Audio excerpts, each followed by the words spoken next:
nei rā te reo pōwhiri o te reo tātaki, tēnā koutou katoa. Almost 70,000 Kiwi are living with mate wareware, dementia. More Māori are being diagnosed, but at the same time, we're underdiagnosed. But for one whānau, a diagnosis of dementia prompted them to rally around their kuia and work to return her to wellness. And after a remarkable turnaround, they're questioning whether the test to determine dementia is suitable or accurate for Māori. Irena Smith went to Napier to meet the Rai whānau. This is my breakfast every day. This is Waka Rai's new normal.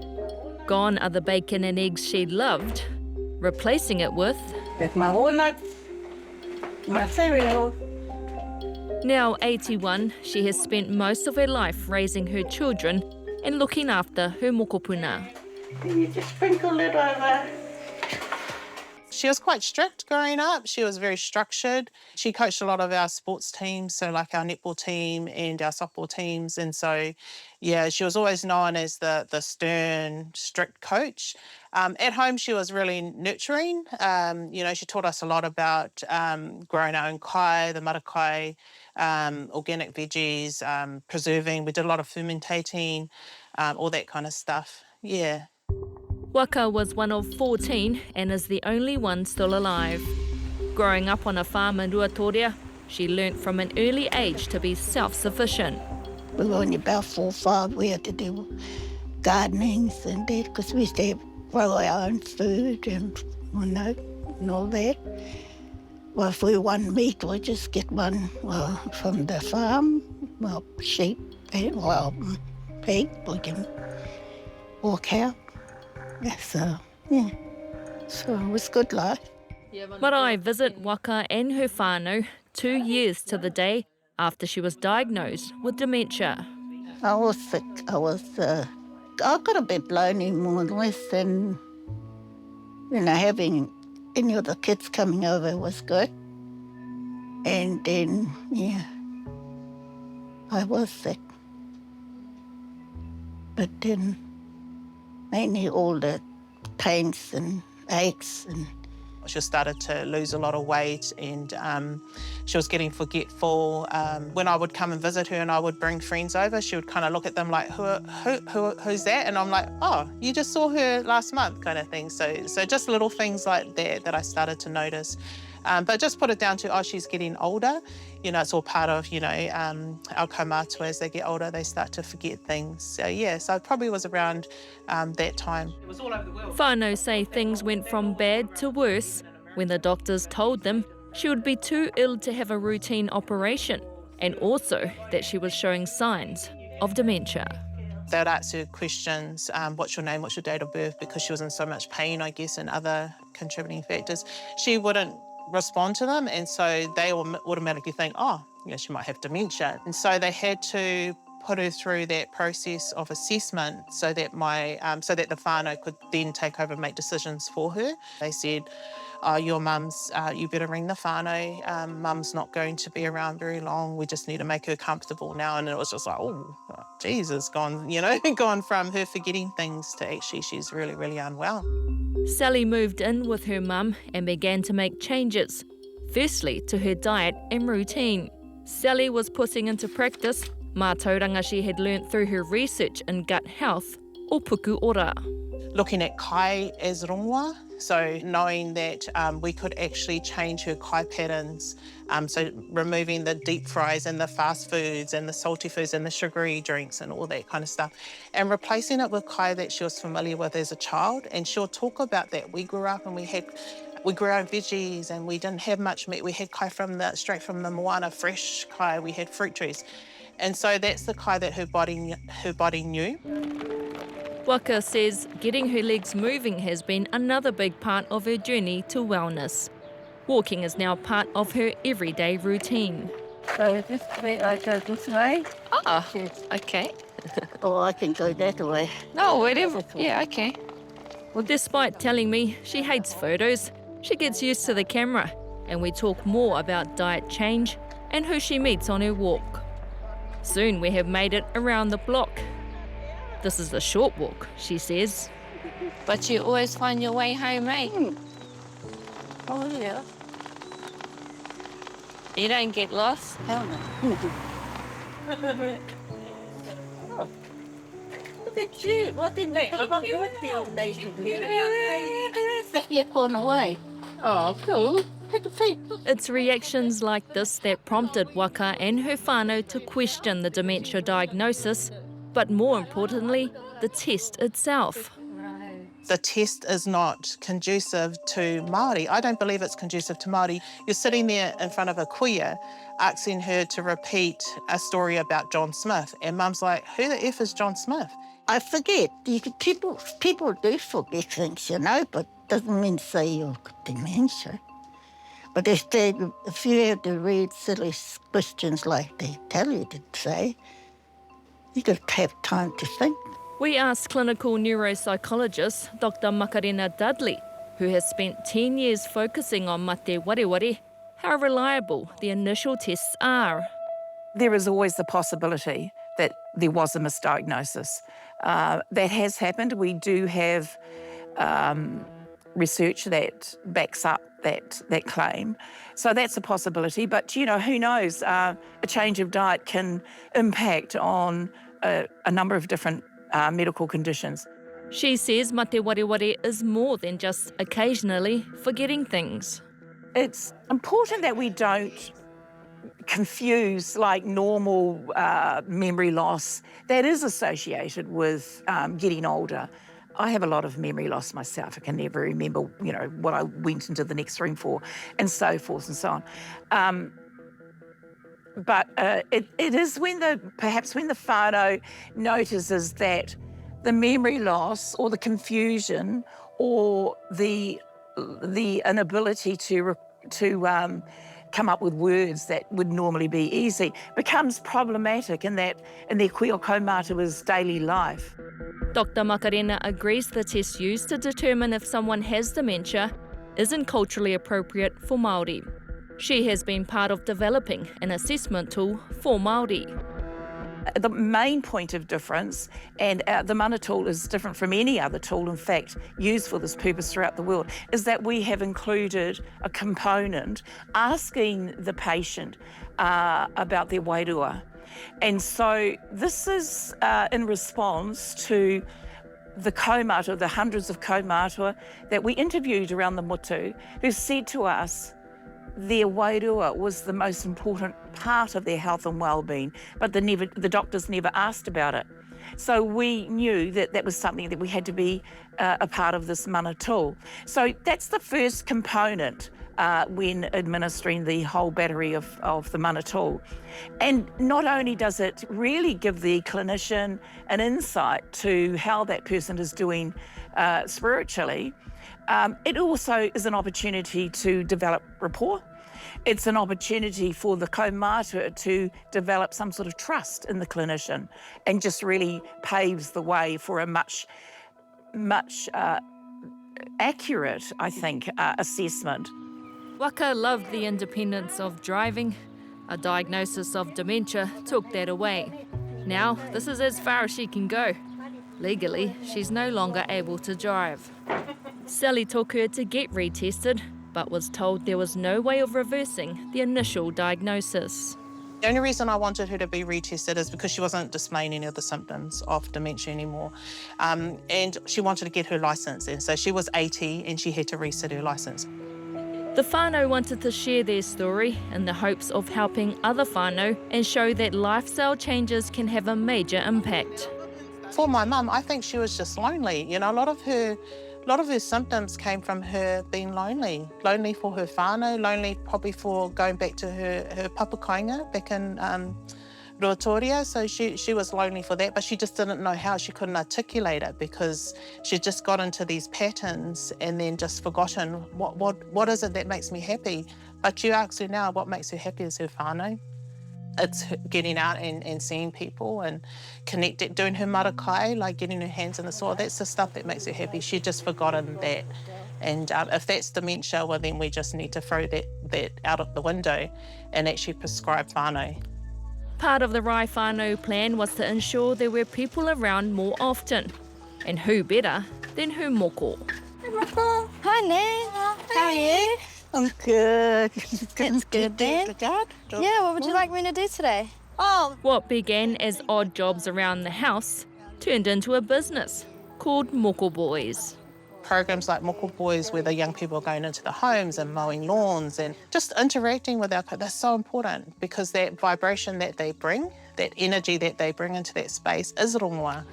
Rongoa for waka has been a lot of things, but there is no doubt that whānau has been the most powerful medicine. I probably can live another, maybe 100, if I keep it. And eat good food.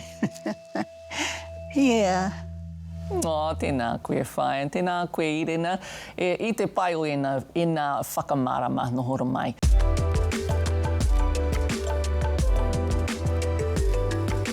Hoki mai anō. Another week, another announcement of funding cuts. This time it's from Whaikaha, the newly established Ministry of Disabled People, which is curtailing spending on vital support for some of our most vulnerable. The changes, which will affect 50,000 Kiwi and their carers, have caused widespread anguish within the Whaikaha community. A petition opposing the plan collected more than 10,000 signatures in 24 hours. The Minister, Penny Simmons, says the ministry has done an inadequate job of explaining the changes, but argued her ministry is within days of running out of its funding. What will this mean for the Whaikaha whānau around the motu? To discuss this, I'm joined by Dr Huhana Hickey. Ngā mihi, lovely to see you here. Thanks for joining us this morning. The Minister's apologised. David Seymour says the cuts go too far. Good enough? Not really. There has to be a solution, because we've been warning the government for years that the Enabling Good Lives program, which is the new one and actually in line with ACC policies and how they run, we've been telling them it's not sustainable to keep funding it. So they need to find the ACC, find a funding model that will work. And you've got one in mind. Yes. Let's talk about that in the moment. I'm curious, the Ministry is forecasting a budget overspend of between 50 million and 65 million from the current year. The changes, they say, to the purchasing guidelines aren't intended to solely plug that gap. But for a new ministry, that's an incredible statistic, isn't it? What do you think's going on there? Well, the ministry was never funded fully to begin with, and we never intended a ministry like how they've created it. It's as though, yes, we'll give you a ministry, but we're going to do it our way. And again, it's a very ableist approach, because what we wanted was something we could claim that would give quality policy advice to every government department, which is badly needed. But we also needed something that could locally lift up the disability lives with information, advocacy, support. And so we had envisaged having little satellite, offices throughout, where sign language was used regularly, where the barriers were removed, and a disabled could go with their whānau and find out what they're entitled to, find out what their rights were, and find out what they need. Because part of the problem is the blurriness around what you can qualify for and what you don't qualify for, and that has led to a small number abusing, but a majority trying to deal with it or just not applying because they're too confused by what they can get and can't get. So some have been misusing the tiny number, but that happens in everything. Housing, welfare, the whole lot. There's always a small number that ruin it for the majority. But the majority are either not funded fully or well funded, but they really need it for that reason. I mean, when you look at that overspend of between 50 and 65 million, it seems like the ministry is demonstrating what you're saying, that there is a chronic underfunding of this sector. The minister has said that the pause is temporary. What is actually happening here is a reset for the ministry under huge financial pressures. What does reset mean to you? Well, putting it on pause is actually meaning there will be whānau that can't go away for Easter now, can't spend time with their whānau. So that's next week. So putting it on pause, they need to stop that. They have to put an injection of money in. There's no question about it. How about not fully funding the landlords their tax break and put that back in where it's needed, which is with disability? We've never been funded fully. We've never been properly funded. The reset should mean that we reinstate, but we look at a sustainable funding model which will work and provide its own income over time, and then they don't need a lot of government injections all the time. Does a reset going forward mean, hey guys, you can't spend it on this, this and this? Well, that has at the moment. So, for instance, I can't travel now for any work or any family trips. So there's no out-of-town travel. That's gone. I mean, I can pay for myself, pay for my partner, but I cannot pay for the carer. And that's all we ever covered. I didn't pay for the whole whānau. That was never an option. For me, it's about the essential travel needs we have. Things like medication, which is not covered by Whāmak. A lot of disabled people are on medication that's expensive and that they need to have in order to be well. And that has, I think, been reinstated, but that depends again. So there's a lot of things that have been taken away. And you imagine being the parent and you've got more than one significantly disabled child in the whānau, and you imagine no break from that for years on end. Finally, you get the chance, but you haven't got anyone that can care for your child, so you have to take them. How can they afford that as a whānau, but also work it out so that they can actually have a break and have others that are around at the same time being able to help care for that person? So let's talk about the model that you would like to see. Warren Forster has presented a model to the government a few years ago, and it's based on Sir Owen Woodhouse's original report, 1968, I think it was, or 69, 67, where he talked of ACC, which they set up. The plan was that it was meant to set up the similar for non-accident cases, but there was a change of government, and we can say what's happened is over the years there's never been any attempt to bring it into line. We need to stop the inequity that exists in funding for disability. ACC, creme de la creme, but there's variances in there. I know of disabled who have received everything and disabled who have received very little and have had to fight for everything. So there's inconsistency there. That needs to be consistent. And we need to bring other forms of funding. Enabling Good Lives, the new model is a fantastic model, but it's unsustainable financially. It's taken off the rest of us because 70% of us are not on that funding. So we're still dealing with the cuts, and every time Enabling Good Lives needs more money, we keep being cut out. So all this inequity is leading to this crisis. Bring it in. And Warren Forster's model is worth considering to do that. Do you think are you optimistic about this? Well, I haven't met with Penny Simmons. She's not meeting with the community. She hasn't had her eye on the ball. I know for a fact that the CEO tried for ages to get her to listen and understand that there's a huge financial shortage and it needs dealing with. We need ministers who know what they're doing and know what they're talking about, because disability is unique. We have no disabled representatives in Parliament. So how about starting to bite the bullet and have all the parties start to value us and get our voice in there so that we can start to have someone who does understand and can work with us to get it right. So we mentioned the apology at the beginning. We mentioned that David Seymour, for example, had said, actually, we need to step up. I know. What was your reaction to hearing that? Well, the first time in my life I've actually agreed with him. Honestly, that came right out the side there, and but I'm glad. I mean, it doesn't matter who's in government. What does matter is someone taking lead on this and actually letting the disability community know that we are worth it. 24% of us, 1.1 million, that's a huge voting block, and maybe it's time the disability community realise this and use it for the next election, because whoever is going to give us our voice is the party we're going to vote for. Kia ora. Thank you very much, Dr Huhana Hickey. Kei te mihi nui ki a koe, e te Marae kura.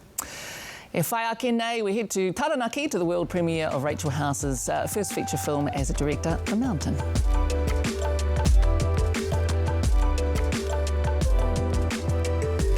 Tōku maunga, Taranaki in all of its moods is one of the stars, if not the star, of Rachel House's debut feature film, The Mountain.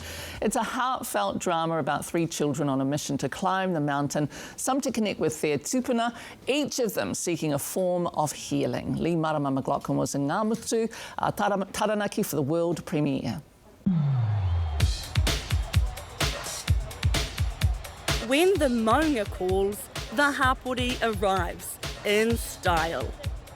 It was all raukura, moko and bougie Māori for the world premiere of Rachel House's first feature film. So exciting. We're so proud of our whanaunga Rachel and her achievements, and we just are here to tautoko her and enjoy the night. I'm Sam. I'm a Māori. I just have to prove that I belong to you. The Mountain is a heartwarming film about a kōrero who has cancer and sets off with 2 new mates to climb her maunga. Feel that? What? Power of my mountain. One of the things that really stood out to me in his script was that the mountain that they kept talking about didn't have an identity. So I really wanted to kind of share that, how we feel about our maunga and what they mean to us. And so she was still battling with cancer, but she also really, really wanted to connect with her maunga, as she was someone who wasn't raised, she wasn't fortunate enough to be raised in Te Ao Māori. And I think, you know, there's a lot of us who haven't been that fortunate, and I wanted to really speak to that in this film as well. And so we needed to develop this character of Bronco as well to really ensure that we got a real sense of what it is to be Māori. Cue newcomer Terence Daniel. My guardian, or Papa Tuanuku, our OG mother. She puts up with a lot. Gotcha. Blinking disrespectful. I really like Bronco, because he was like me too. He likes his Māori culture. You're a kaitiaki, eh? Yeah, I'm a guardian. Sure. And that's like me in real life sometimes. Yeah, because I like going stay in the bush with my papa. I love going fishing. Like, just the other day I caught a snapper. He's got a photo of it. We've all seen it. It's massive. It was massive. Yeah.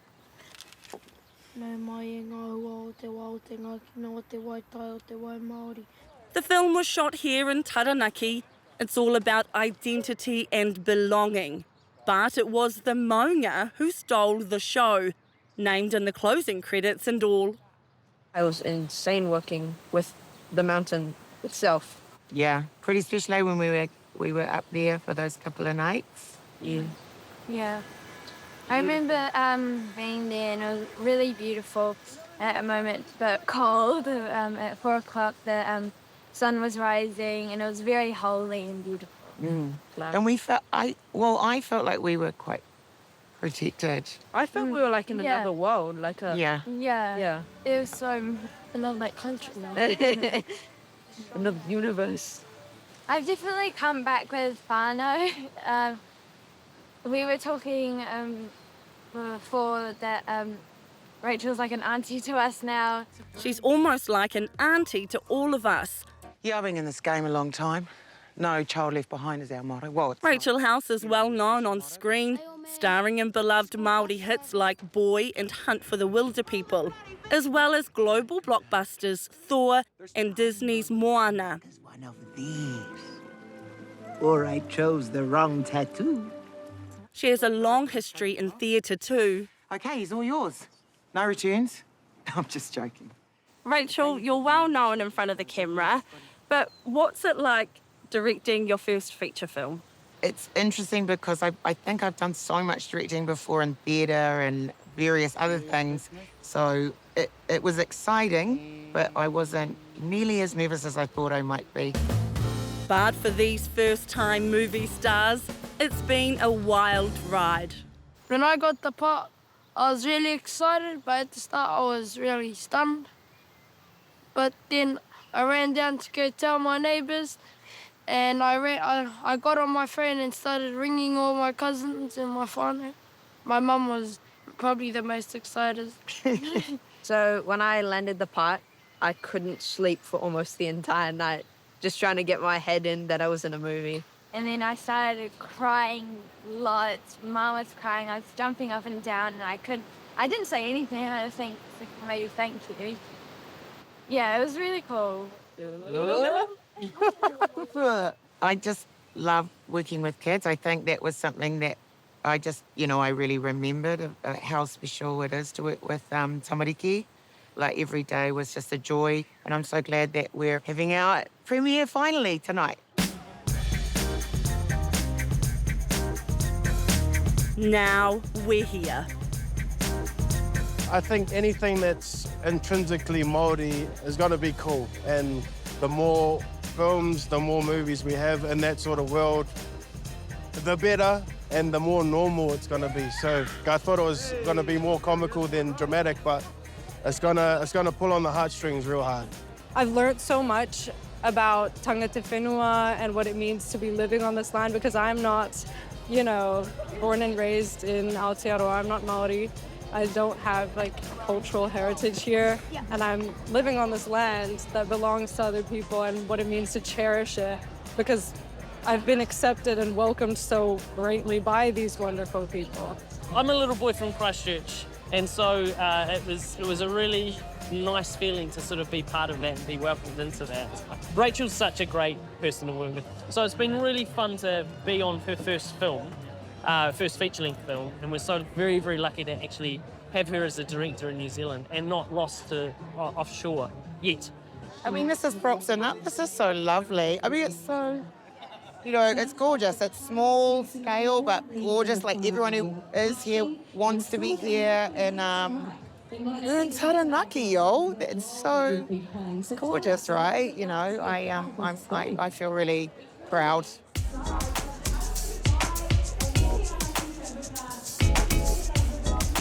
How excited are you guys feeling? The moment's here. Yeah, I'm excited. I got a little bit of butterflies in my stomach, but yeah, I just hope that everyone enjoys it.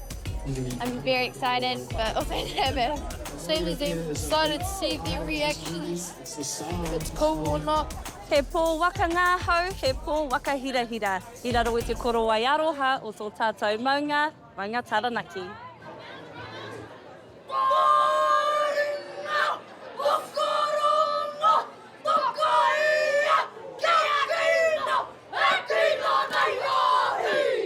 How does it feel to be here? Oh, really exciting. Yeah, really looking forward to it. It looks fantastic. I know there's a significant amount of work that's gone into this. The whānau have been deeply involved, so yeah, we're really looking forward to seeing what the results of all of Rachel's work. Local iwi proud to claim Rachel House, who they honoured on stage for her mahi, and with tears in her eyes, her words summed the day and the movie up perfectly. It's so important to feel belonging, and whether we started here or ended up here, we belong here. Ai, poho kēreru ana. Ahau i Rachel, tōku kaihana. I'm very proud of cousin Rachel. Kuia kei a koe as well, Leigh-Marama. Nau kua marama te katoa, tēnā koe. Well, that is Marae for this week. In the meantime, you can check us out on social media. The team will be back with you next Sunday. Kia haumaru te noho, hei tērā wiki.